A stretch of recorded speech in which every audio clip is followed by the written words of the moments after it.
Bismillahirrahmanirrahim. Alhamdulillahi Rabbil alamin. Val aqibatul muttaqin. Vassalatu vassalamu ala sayyidina Muhammad as-sadiqul vadil amin.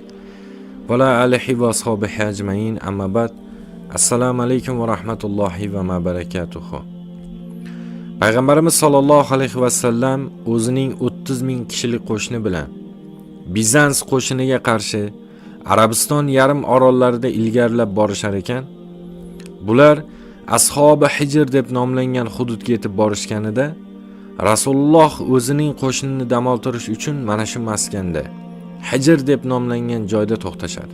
Muhtaram birodarlar, bu maskan shunday bir joy ediki, tuproqlari qip-qizil, atrofi esa boshi va uchun ko'rinmas qoyalar bilan o'ralgan.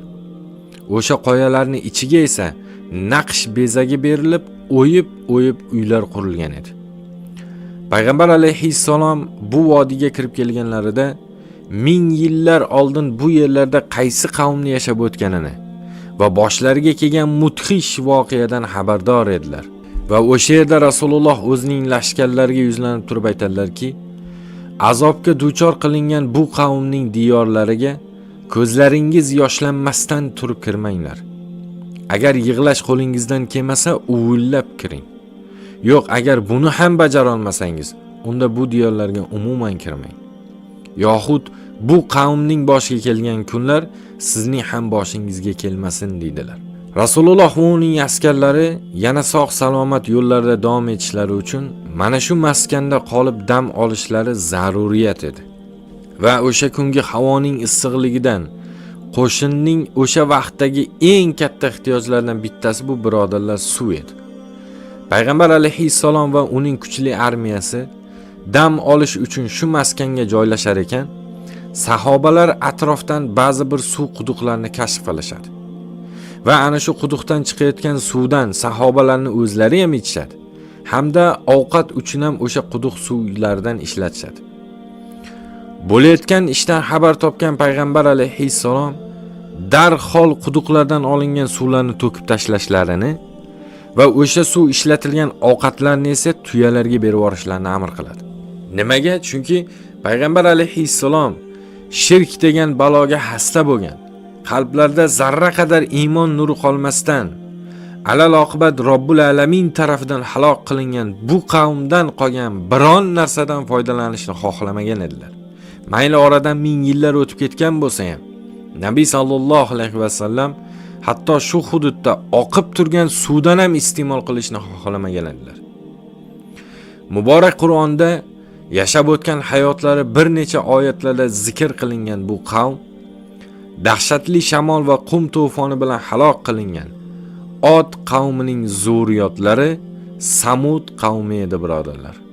Od qavmi uchun payg'ambar qilib yuborilgan Hud alayhissalom va ul zotga iymon keltirgan kishilar ana shu bo'lib o'tgan dahshatli qum to'fonidan keyin zolim Shaddod qurdirgan Irem shahrini tark etishadi.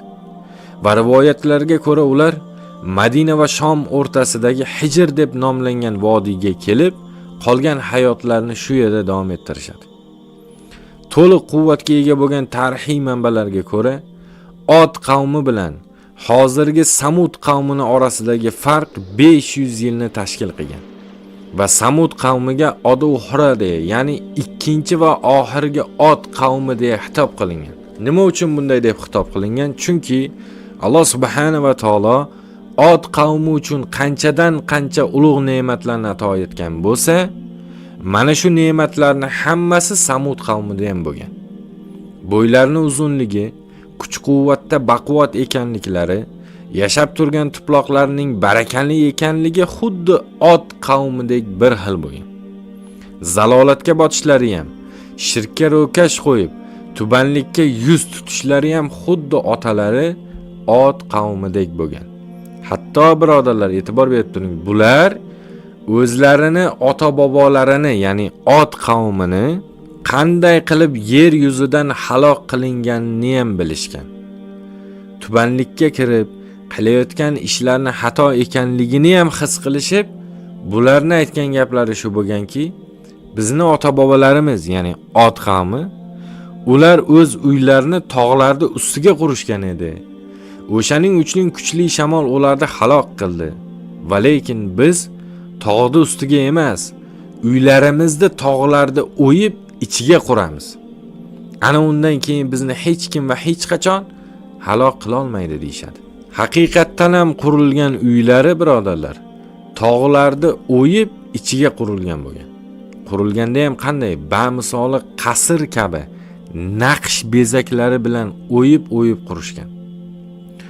Alloh subhanahu va taolo muhtaram birodarlar Solih alayhissalomni 40 yoshga to'lganida mana shu Samud qavmiga payg'ambar bo'lishni iroda qiladi. Solih alayhissalom ham mana shu qavmni, ya'ni Samud qavmini ichidan chiqqan payg'ambar bo'lgan. Va ul zot bu qavmga payg'ambar qilib yuborilgan vaqtida aholi putparastlik degan xastalikka tamoman duchor bo'lib bo'lgan. Alloh subhanahu va taolo o'sha kunni muborak Qur'onning Arof surasi 73-oyatiga Samud qavmiga ham o'z birodarlari Solihni yubordik. Va Solih ularga qarata: "Ey qavm, ortiq Allohga qullik qiling. Sizning undan boshqa Robbingiz yo'qdir" dedi, deya muhrlab qo'yadi. Demak, Solih alayhissalom ham xuddi Hud alayhissalom kabi o'z qavmidan chiqqan payg'ambar hisoblanadi. Solih alayhissalom birodarlar hayoti davomida zehni o'tkir, zukko inson bo'lgan.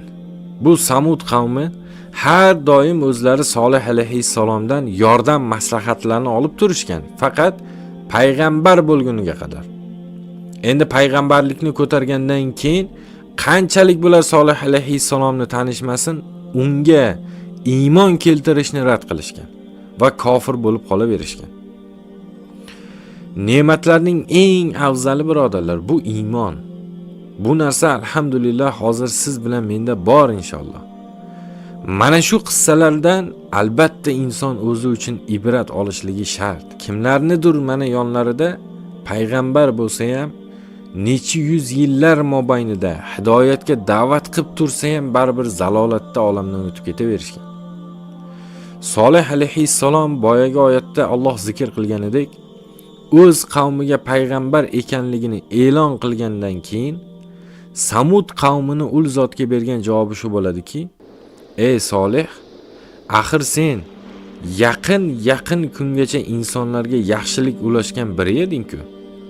Nega endi bizni otalarimizni ibodat qilgan narsadan bizni qaytaryapsan? Va yana senga rostini aytadigan bo'lsak, ey Solih, o'sha sen chaqirayotgan dinga bizni shubhamiz bor. Chunki sen bizni ishontirish uchun, isbotlash uchun bizga hech narsa, hech qanaqangi mo'jiza ko'rsatganing yo'q" deyshadi. Birodarlar, e'tibor bering-da. Butun payg'ambarlar hayotini o'rganib qarasangiz agar, barcha sarkash qavmlarni aytgan eng birinchi gaplari bu ish deydi, hozirgi qilib turgan ishlarni. Bu ish bizga ota-bobolarimizdan qolgan meros. Ya'ni hozirgi bizni til bilan aytadiganda kattalarimizdan qolgan urf-odat deyishgan. Ikkinchisi isbot talab qilishgan. Nimanidir ko'rsat, nimadir qil deyishgan. Samud qavmini ham o'zlaricha chiqarib olishgan bir urf-odat kunlari, ya'ni bayram kuni bo'lgan.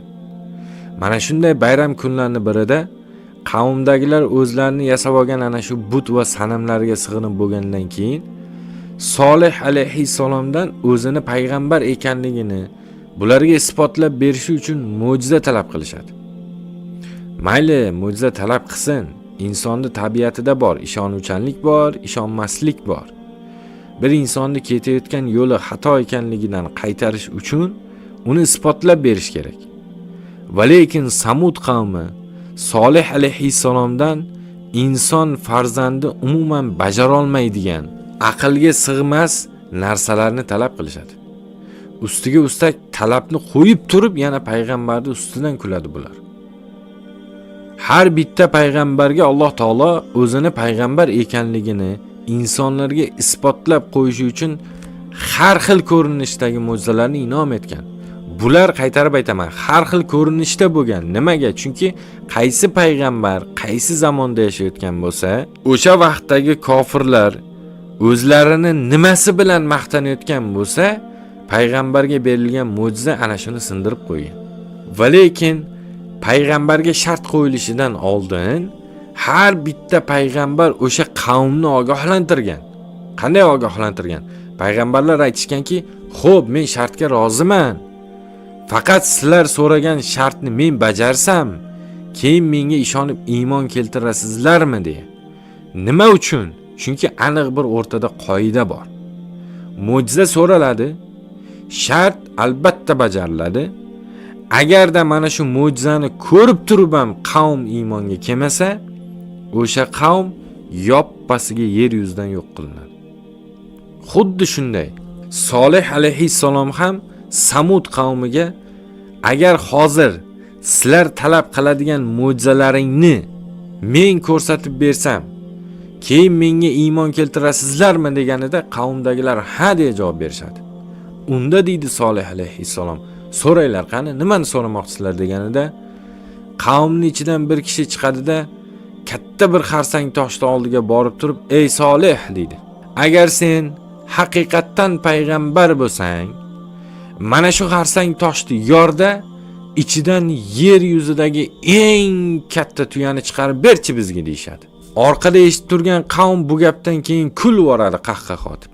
Endi qavmdagilar bitta gaptashab boshlaydi payg'ambarga. Ichlardan bittasi aytadiki, "O'sha chiqargan tuyangni rangi qizil bo'lsin, qizil qilib chiqar" deydi.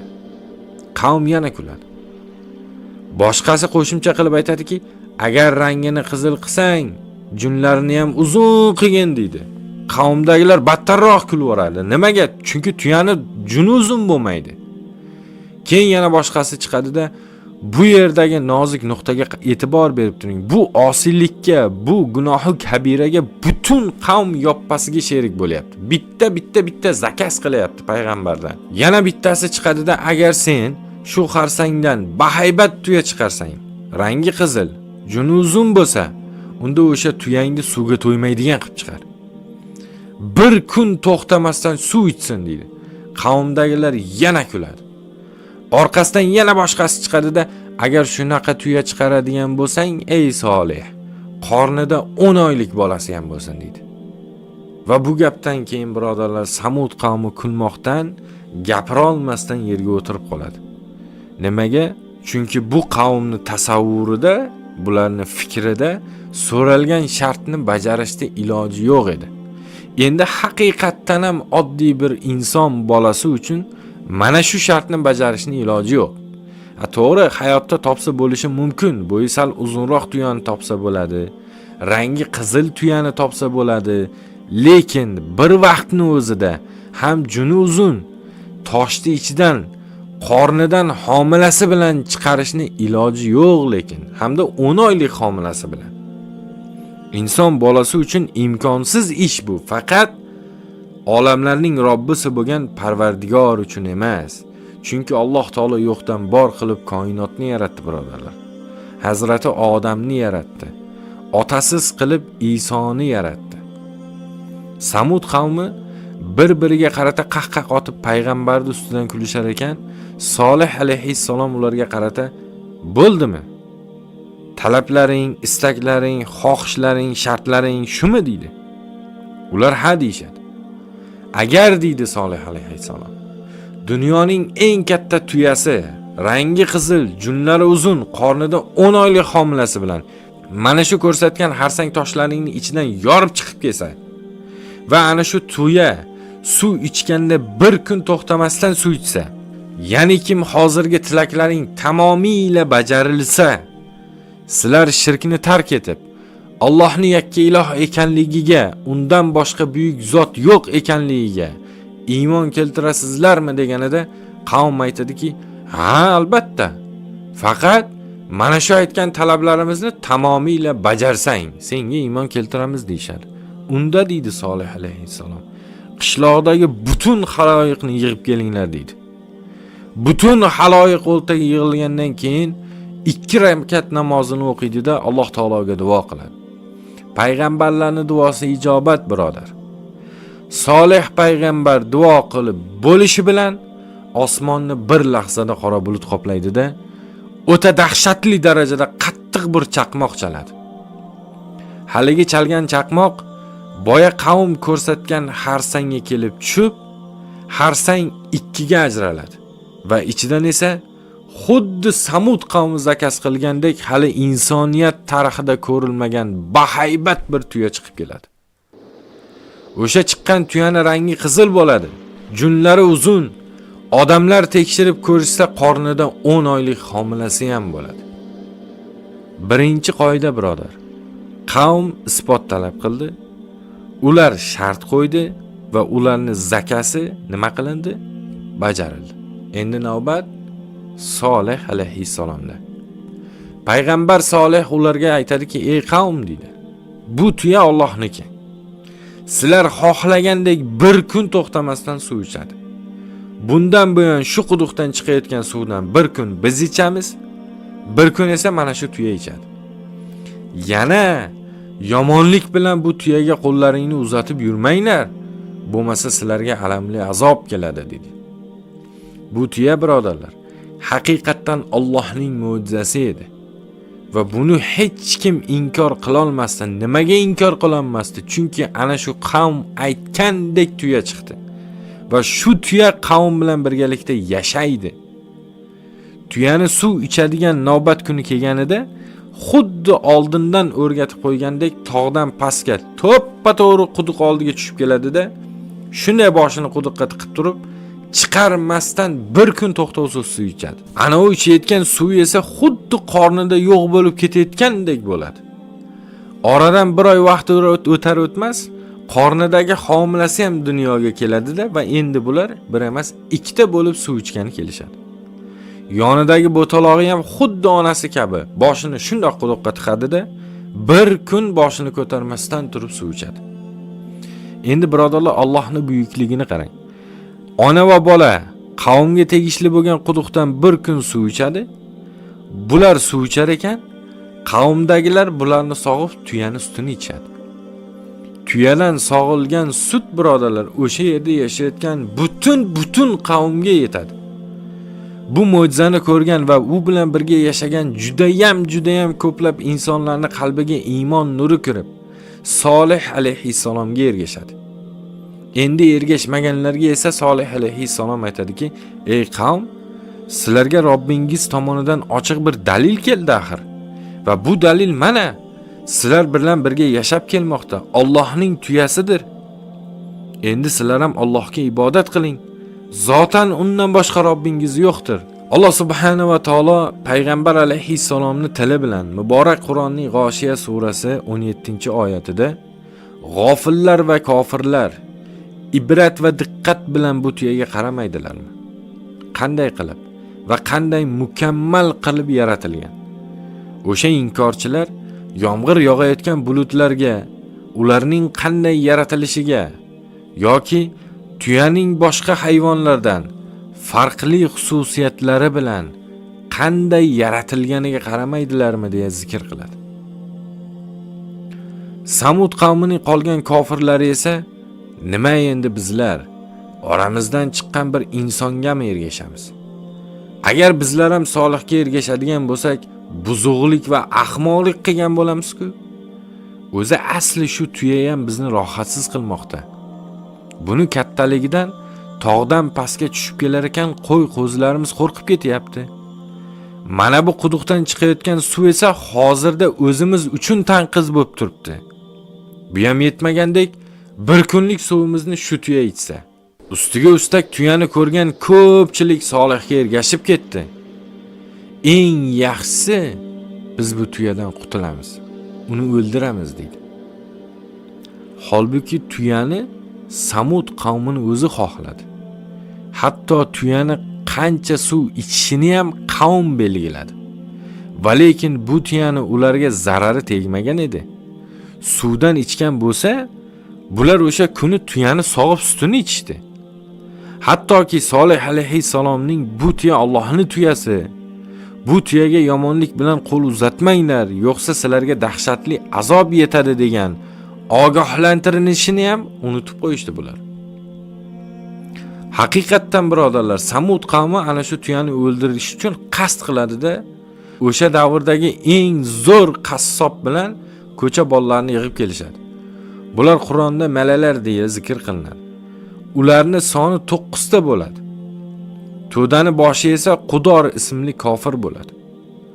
Samud qavmi Qudorga tuyani o'ldirish taklifini berganida Qudor rozi bo'ladi, faqat aytadiki, "Bo'ldi, gap yo'q. Biz tuyani o'ldiramiz." Va lekin tuya o'lgandan keyin Solihga ergashganlari bizga tahdid solsa, sizlar ham bizni himoya qilasizlar deydi. Qavmdagilar ham Qudorning shartiga rozi bo'lishadi va ertasi kuni tuya suv ichgani tog'dan pastga tushib kelayotganda eng avval Qudorning yonidagi 8 ta laychasi yugurib boradida tuyani oldiga chiqishadi. Va lekin tuyani haybatidan va uning bahaybatligidan haligi 8 ta odam 8 ta tarafga qarab qochib qoladi. Buni ko'rgan badbaxt Qudor ularga qarab turib ustilaridan kuladida, qo'ylaring, hammang bittagina tuyadan ham shunchalik qo'rqasanlarmi?" deydi. Payg'ambar alayhissalom birodarlar o'zining sahih hadislarining birida yer yuzidagi eng badbaxt odam mana shu Qudor deya marhamat qiladi. Haligi 8 kishi tuyadan qo'rqib qochib ketgach, badbaxt Qudor tuyani oldiga chiqadi-da, qo'lidagi o'tkir tig'li jismi bilan tuyani oldi tuyoqlariga bitta urib uni cho'kkalatib qo'yadi. Yiqilgan tuyani ko'rgan haligi 8 ta laycha esa baravariga bittasi bo'g'ziga, ikkinchisi qorniga, yana boshqasi oyog'iga yopishadi-da, ular o'sha yerda tuyani bo'g'izlab o'ldirishadi. Buni kuzatib turgan sal nariroqdagi tuya polaponi esa qo'rqqanidan toqqa qarata qocha boshlaydi. Qochayotgan bo'taloqni ko'rgan Qudor va uning laychalari uni ham quvlab yetishadi-da, o'sha yerda bo'taloqni ham o'ldirishadi. Ana shu bo'taloq birodarlar, bu zolim Qudor va uning malaylari tarafidan so'yilar ekan, 3 marotaba qattiq bir ovoz bilan qichqiradi. Ulamolar bu ovozni juda xo'rlanib yig'layotgan ovoz edi deya zikr qilishadi.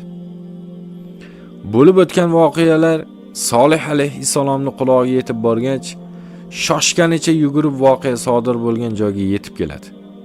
Va kelib turib qarasa, ming afsuski Samud qavmi birodarlar yoppasiga tuyani so'yib, o'sha yerda pishirib yeb o'tirishganini ko'radi. Butun qavm avvaliga buni sog'ib sutini ichishgan edi. Endi esa o'zini ham so'yib yeyishadi. Va bu ham yetmagandek, "Ey Solih," deydi bular. "Mana qarab, biz seni tuyangni so'yib o'ldirdik. Agar seni aytgan gaplaring rost bo'lsa, hech ham kutib o'tirma. Keltir o'sha azobingni bizni boshimizga" deyshadi. Shunda Solih alayhissalom, "Ey Samud qavmi, endi sizlar uchun dahshatli va alamli azobni kelishi aniq bo'ldi.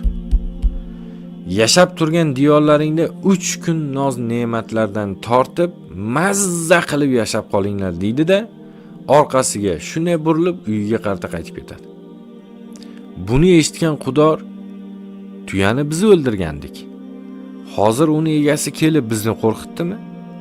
Unda Solihni ham o'ldiramiz" deydi-da, o'ziga ergashgan haligi 8 ta laychasini olib, Solih alayhissalomning uyiga qarata otlanishadi. Bular birodarlar o'zlarini ana shu jirkanchlik qotilligini bajarish uchun Solih alayhissalomning uyiga qarata ketishar ekan, Alloh taoloning irodasi bilan yo'lda qattiq bir yel silkinishi, zilzila sodir bo'lib, qoyalar ustidagi mayda harsang toshlar boyagi kofirlarning ustiga tushib bosib qoladi. Robbul alamin Payg'ambar alayhissalomning tili bilan muborak Qur'onda shu qissani siz u bizga zikr qilar ekan. Zalolatga yuz tutgan Samud qavmida eng birinchilardan bo'lib halok qilinganlar mana shu Qudor va unga ergashganlardir deya marhamat qiladi. Qudor va uning malaylari ishni oxirgacha yetkaza olmagandan keyin endi Samud qavmining kofirlari o'zlari Solih alayhissalomni o'ldirish uchun reja tuzishadi. Ular aytadiki, Solih bizni 3 kun yashab qolinglar deya tahdid qildimi? Qudor va uning oilasi ishni eplolmadi. Shunday ekan bu ish o'zimizga qoldi. Biz hozir Solihni o'ldirganimizdan keyin uni qarindoshlari bizdan Solihni so'rashsa, bizni bu ishdan xabarimiz yo'q. biz uni o'ldirganimiz yo'q. Holbuki bizlar yaxshi insonlarmiz deb javob beramiz deyshadi. Va oqshom bo'lgach Solih alayhissalomni o'ldirish maqsadida bular payg'ambarning uyiga borishadi. Va lekin Alloh taoloning amri ilohiyasi bilan Solih alayhissalom o'ziga ergashgan iymonli kishilarni olib allaqachon bu shaharni tark qilishgan edi. Nimaga? Chunki bu yerga 3 kundan keyin dahshatli azobni kelishi muqarrar bo'lgan edi. Ertasi kuni tongda bu Samud qavmi uchun keladigan alamli azobning alomatlari ko'rina boshlaydi. Bu alomatlarning eng birinchisi shu ediki, birodarlar, Samud qavmining kofirlari bu tongni yuzlari sap-sariq bo'lgan holatda kutib olishadi. Boshida qavmdagilar shunchaki havoning buzilishidan qo'rqadigan hech narsa yo'q deya gumon qilishadi. Ammo ikkinchi kun tong otganida bu safar qavmning yuzlari qirmizi rangda uyg'onadi. Ana endi insonlar asta-sekin o'sha bashorat qilingan alamli azobning alomatlari ekanligidan qo'rqa boshlashadi.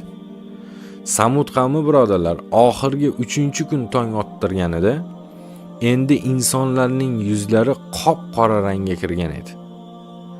Va nihoyat aholi o'sha azobning kelishi endi aniq ekanligini tushunib yetishadi. Va qo'rqqanlaridan eng avvalo Solih alayhissalomni qidira boshlashadi. Inson bolasini illo boshi borib devorga tegishi shart. Bo'lmasa ochilmaydi. Shunaqa bo'lishiga eng avvalo o'zimiz xohlaymiz. Va lekin ba'zi insonlar uchun bu devor ham juda kech bo'lgan bo'ladi.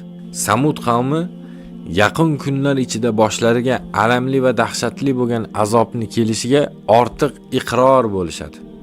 Va endi bundan qutulish uchun eng avvalo o'zlari mazah qilib, inkor qilgan payg'ambarni qidirib qolishadi. Payg'ambarni topolmagach, endi ular qo'rquvni dahshatidan ko'zlaridagi yosh bilan, yig'i-sig'i bilan o'zlari uchun o'zlari qabr qaza boshlaydilar. Nimaga? Chunki bilib turibdi, bugun oxirgi 3-kun, ertangi tong ular uchun azobli kun bo'lishini tan olishdi bular. Nega endi bular hali azob kelmasdan turib shunchalik qo'rqib ketishadi? Nega o'zlari uchun o'zlari qabr qozlab boshlaydi bular? Chunki ular, birodarlar, o'zlaridan oldin yashab o'tgan Nuh qavmini va Hud qavmini qanday yo'q qilinganini bilar edilar. Ularni Solih alayhissalom ogohlantirgan edi. Tıpkı muborak Qur'on va payg'ambar alayhissalomdan ogohlik kelganidek. Va nihoyat ular uchun va'da qilingan oxirgi tong ham otadi. Va bir lahzada osmonni qop-qora qo'rqinchli bir bulut qoplaydi. Oldiniga yer yuzida misli ko'rinmagan zilzila sodir bo'lib, insonlar tizzalari bilan yerga cho'kkilab qolishadi. Va cho'kkalab qolgan insonlarni esa baravariga bittama-bitta yashin uradi. Hali insonlar vujudidan bu azoblarni og'rig'i ketmasdan turib, o'sha holatlarida Samud qavmini 3 marotaba dahshatli qichqiriq ovozi tutadi. Hali inson bolasini qulog'iga chalinmagan bu qo'rqinchli qichqiriq ovozini birinchisida Samud qavmining quloqlari, ikkinchisida miyalari, uchinchisida esa ularning vujudlari va qalblari yorilib, mayda-mayda bo'laklarga bo'linib parchalanib ketadi.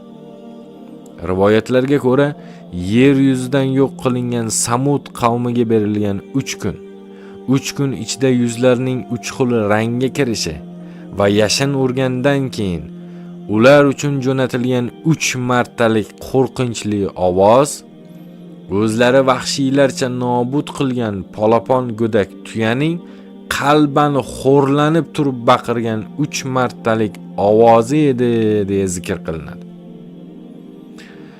Bu Samud qavmini halok qilinishini Alloh subhanahu va taolo, birodarlar, Arof surasi 75 va 79-oyatida shunday marhamat qiladi. Qavmdagi yetakchi kofirlar Solihni Robbisi tarafidan jo'natilganiga ishonmagan kofirlarimiz dedilar. Va ey Solih, agar sen haqiqatdan bir payg'ambar bo'lsang, bizga tahdid qilgan o'sha azobingni keltir dedilar. Shundan keyin ularni o'sha kungi dahshatli azob qamrab oldi deya zikr qiladi. Bashariyat Solih alayhissalomdan keyin Alloh taoloning do'sti bo'lgan. Islom ummati uchun to qiyomatgacha yashab o'tadigan insonlarga o'rnak bo'la oladigan yana bitta muborak payg'ambar Ibrohim Halilullohni yashagan. Aqulu qawli hada va astagfirulloh li va lakum. Assalomu alaykum va rahmatullohi ta'ala va barakatuh.